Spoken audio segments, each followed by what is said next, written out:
workshop did what it was intended to do, which is inform the council and the community of planning that we need to be ready for in case we go into a level 1 water emergency. Our new model shows September of 2026 when we would declare, if nothing else changes, we would declare a level 1 water emergency.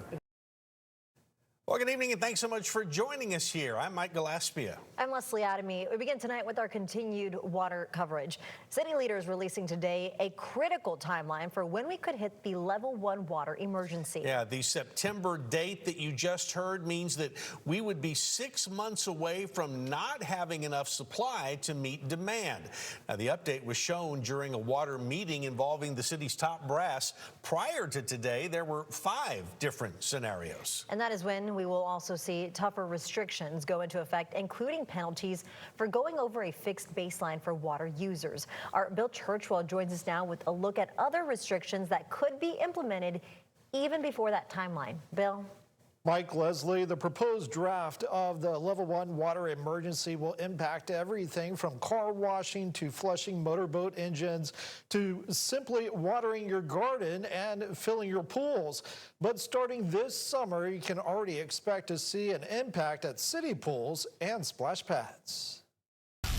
A trip to the pool or a run through the splash pad this summer could look a little different as the city plans for a possible level 1 water emergency. Leaders are already scaling back, starting with how long you'll be able to cool off. We're looking to reduce operations of all the city pools, but maintaining all city pools being open. That means no closures for now, but shorter hours across all city pools. Possible cuts by 25%. It's a part of a broader effort to conserve water while still keeping those spaces available for families. Total usage with splash pads and pools for the 73-day summer season is about 1.8 million gallons. To cut down on that use, the city is turning to smaller schedules and smarter strategies. Splash pads will only run 3 days a week, similar to last summer, Friday through Sunday, reducing water loss from constant flow and evaporation. So that same daily schedule will be in effect this summer? It'll be exactly the same with just the reduced hours. At city pools, new covers will help trap moisture and limit evaporation, especially during peak heat. And while city pools stay open, homeowners could face tighter rules. The filling,